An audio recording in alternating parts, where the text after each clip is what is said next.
Welcome to RC Video Magazine Volume 15. In this issue, we'll take you to the first annual Schneider Cup reenactment at Lake Havasu, Arizona. The Schneider Trophy was for 2 momentous decades the holy grail of air racing. It was competed for by airplanes that operated from the sea. Conceived by its patron, wealthy French arms manufacturer Jacques Schneider in 1912, not even 10 years after the Wright brothers first flew at Kitty Hawk, it was intended to accelerate the development of air commerce. No one then could conceive of airports such as O'Hare, LAX, or Narita, and since most large cities are on bays, harbors, or rivers with ready-made takeoff and landing areas, Schneider logically assumed the future would be dominated by flying boats. He insisted the speed race be only part of the contest, in addition to evaluations of water maneuverability and seaworthiness. But the airplanes his contest spawned did not turn out the way he envisioned at all.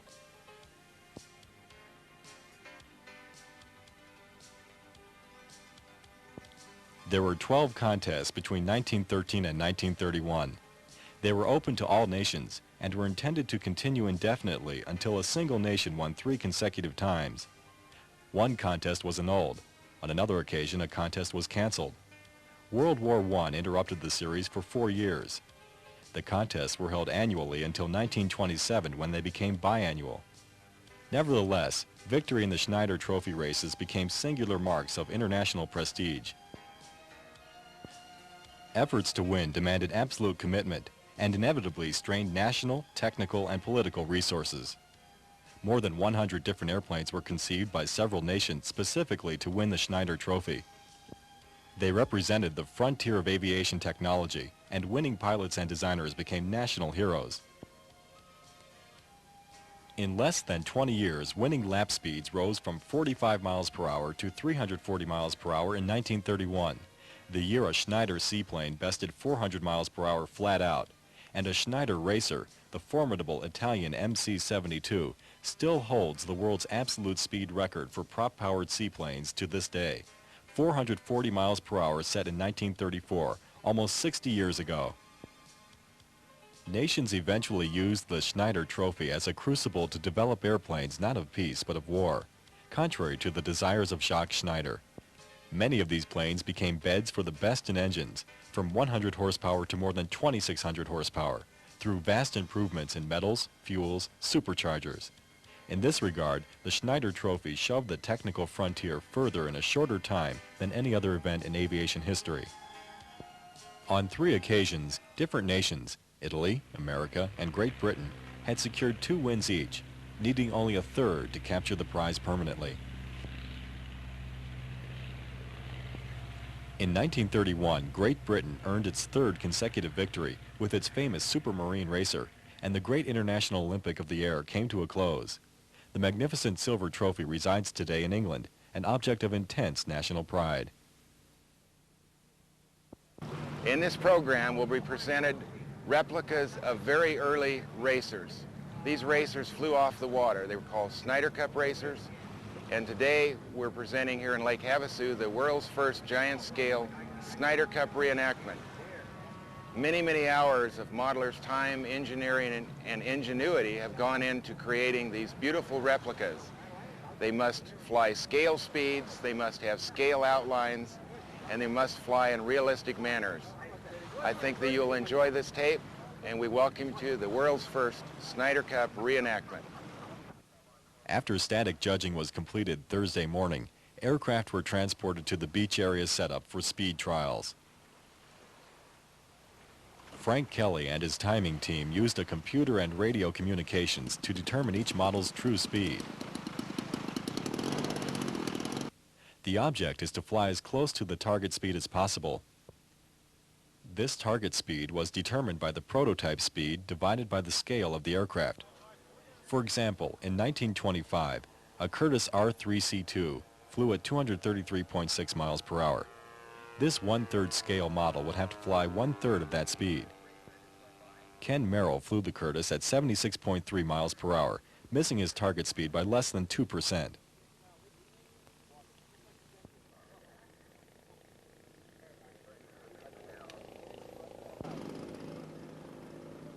Each pilot was allowed 3 timed speed runs.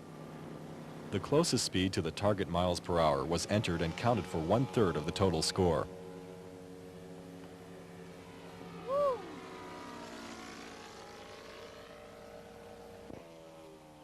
Kenny Bunt, flying a 1931 Supermarine, hit his target speed of 84.3 miles per hour exactly. Several aircraft did not survive this part of the competition.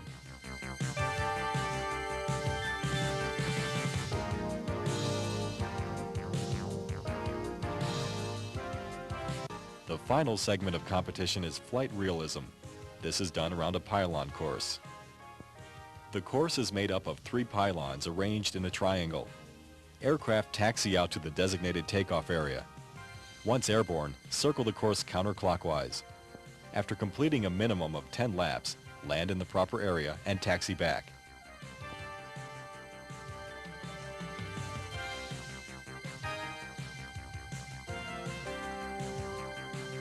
In each heat, there is a wide range of years represented, but the object is not to get around the course first. Pilots attempt to fly in a similar manner as the prototype while maintaining an accurate scale speed. It's Saturday morning and the spectators have filled the area behind the beach. Everything is ready for the first Schneider Cup reenactment to begin. Opening ceremonies provided by the RC Aero Show Team Flyers.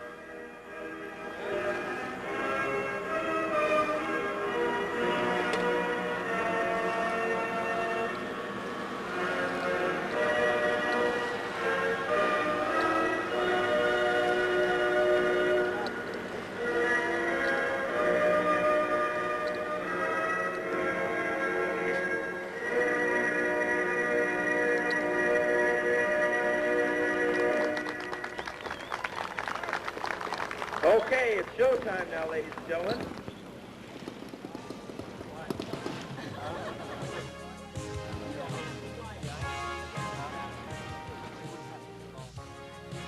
This is a Mach-E M33. Raced in 1925, its top recorded speed in that race was 168.4 miles per hour. This is Bill Curry's entry. It's a 1/4 scale model built from Bill's own plans. The plane is powered with a Super Tiger 3000. The basic construction materials are balsa, foam, and fiberglass. This is an event with great historical significance. Many people find pleasure in the history of aircraft. The visitors to the first Schneider Cup reenactment watch these modern antiques recreate a time in aviation history not often remembered. If you love old airplanes, just walking along the beach amongst these reproductions is a sublime experience.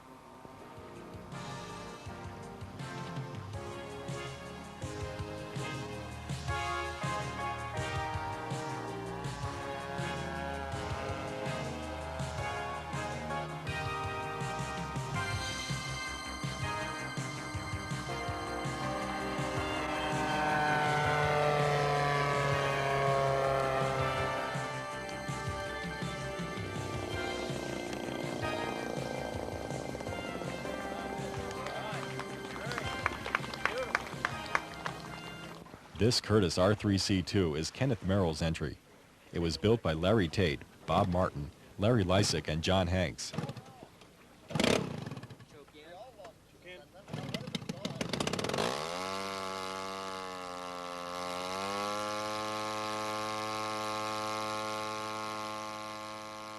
It was raced in 1925 by Jimmy Doolittle, finishing with a speed of 233.6 miles per hour.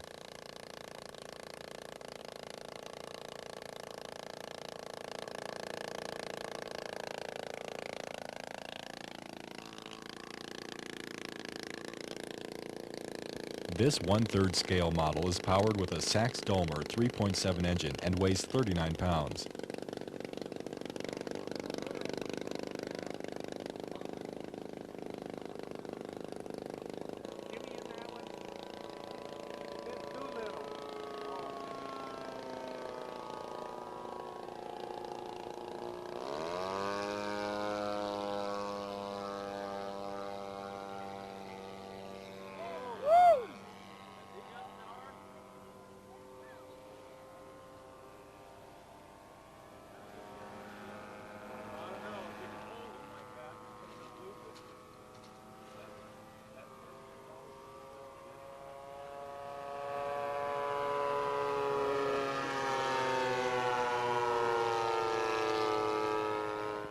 This is Ray Hall and Larry Botsford's entry, the 1929 S5 Supermarine. Ray and Harry co-built the Supermarine from their own plans. It's powered with the G62 engine and weighs 43 pounds.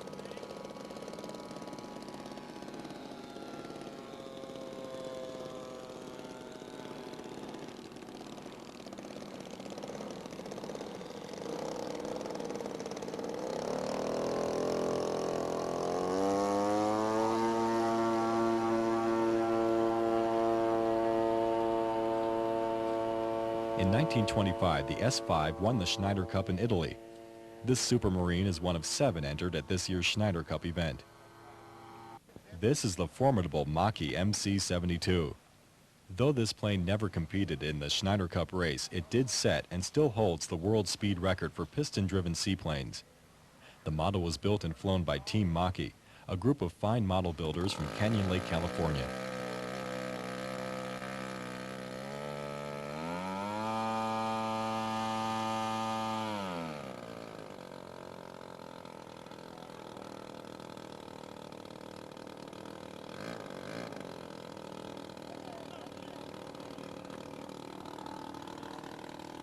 Building materials were balsa, spruce, foam, and fiberglass. Powered with a Sachs Dolmer, it weighs 37 pounds.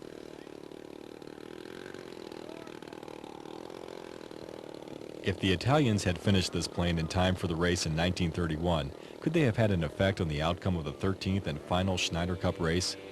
Though we will never know the answer to that question, one can easily imagine an all-out race between equally scaled models, the beautiful and aerodynamic Supermarine and the ultra-fast Mach-E MC-72.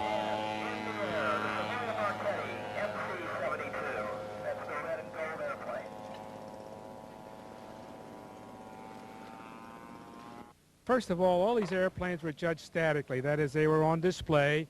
The judges looked at the quality of the airplane, which means workmanship, authenticity, adherence to scale, and they have to prove all these points. And here's the document to show that the wing was this shape. Here's more documentation to show that the proper colors. Here's some more documentation to show that it did have it was an airplane that did have floats. So all these requirements have to be met by the model builder. It's his responsibility to tell the judges, to convince the judges that my airplane is the best one here. I want as high a score as I can get. The airplane on my left is the Curtiss Racer. That was flown by Jimmy Doolittle. The fellow that built that airplane did a lot of research. In fact, there was a team of 5 people that worked together, built the airplane according to plans obtained from the Curtiss company. The one on my right is the Deperdussin, which is also an old racer, raced in 1913 versus his later version of Jimmy Doolittle's airplane. Again, this airplane has to have authentic replication of the real airplane. If you count the wires, there's something like 50 wires holding that thing together. They call it bird cage, because you put a bird in there, it can't get out. The whole idea is to reinforce the airplane to make it flyable. Flying points, we evaluated how he handled the airplane on the water, how he taxied, how he landed, how he flew the course. In other words, there was a minimum and maximum flight altitude to make it look scale. There was also, it also had to fly the scale speed. It had to adhere to the course. If he took off and went out of the course area, we downgraded him for it. There were 3 judges which totaled a score up and divided by 3. That was an average that he flew. They didn't compete against each other on the flight. It was just a matter of replicating the flight conditions and the flight speeds.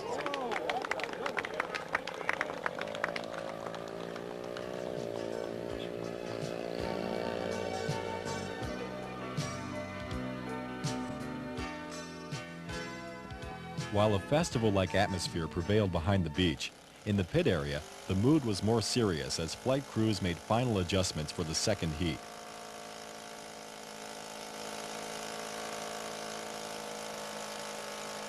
This is Cliff Adams' Supermarine S6B. Cliff used 4 OS-120 4-stroke cylinders and built a custom crankcase and crankshaft to create a 6 cubic inch 8 horsepower engine.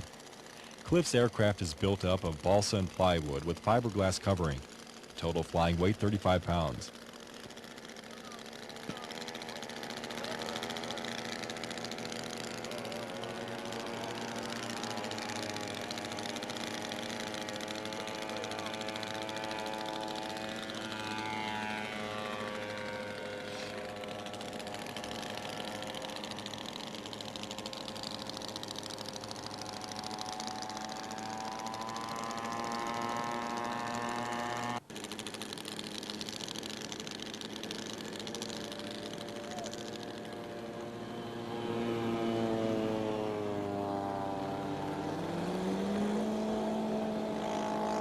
This is the Supermarine that flew unopposed in 1931, making Britain the permanent home of the Schneider Cup trophy.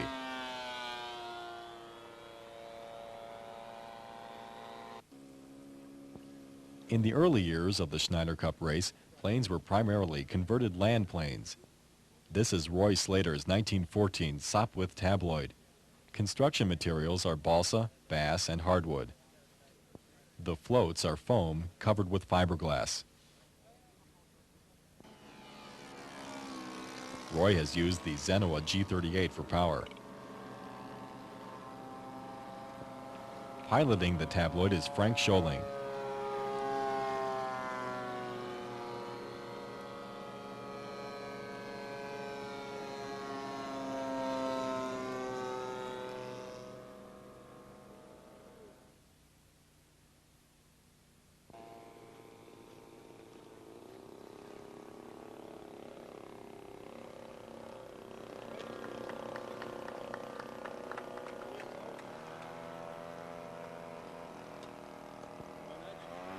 Make way for a big old whale with 6 tails. Another Sopwith tabloid was entered by the Quarter Scale Association of America. Pilot for the 1/3 scale tabloid is Dave Wilms. This was a collaborative project. Materials are balsa, foam, plywood, lithoplate, and Solartex, using Nick Zeroli plans blown up to a 103-inch wingspan.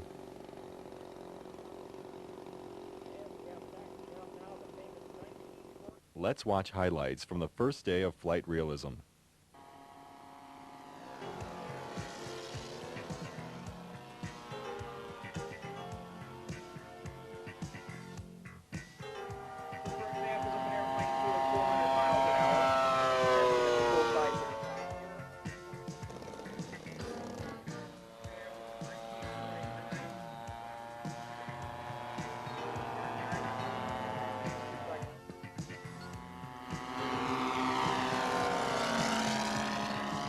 Powered by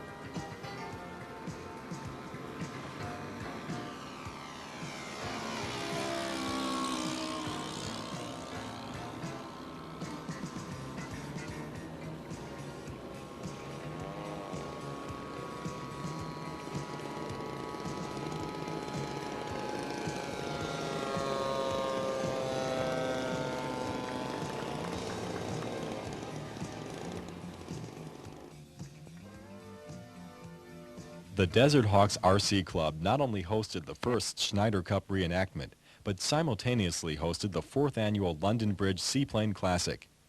This turned into quite a surprise for the club when Friday morning there were pilots with 200 planes lining up for registration. 45 pilots had pre-registered. Great weather, fantastic panorama. We're going to have a good time. The Hughes Spruce Goose was built by Doug Wilsman from Ramona, California. Doug has mounted 8 OS-25 ABC engines on his scratch-built Goose.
Definitely a big bird. Coming in now for a nice smooth landing.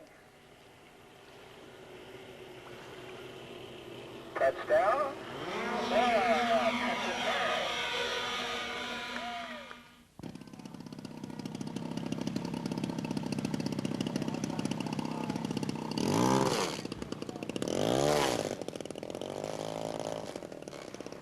Mike Key Johnson III from Calistoga, California, brought this very rare GB-R1 on floats. It's scratch-built and has a 90-inch wingspan.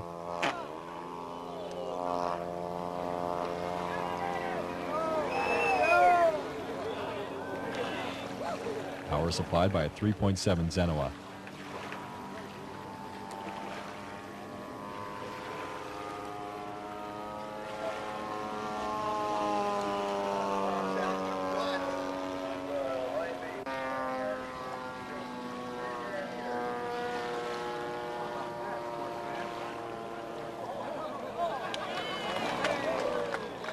Sunday, the final day of competition, was just another perfect day in paradise. This Avro 539 was built and entered by Ralph Burton. He built the Avro from scaled-up 5-view drawings by James Tyndall. Ralph used plywood, pine, and balsa for the major building materials. This 30-pound plane is powered with a Zenoa G62. Because of problems with the scale aileron linkages, this plane did not fly. In 1919, when this plane raced for the Cup, its official recorded speed was 77.5 miles per hour.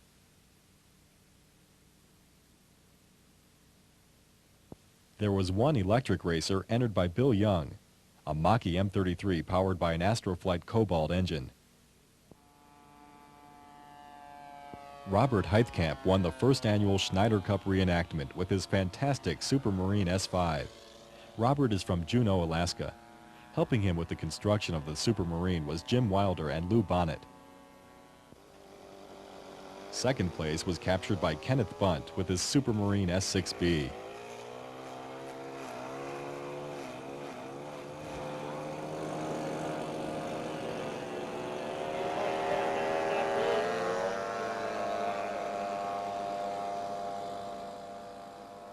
Ken Merrill finished third with the Curtiss R3C2.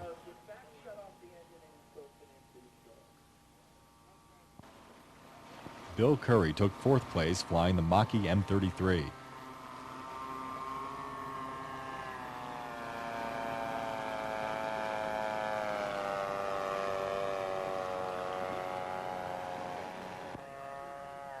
Team Mach-E finished in fifth place with the Mach-E MC72.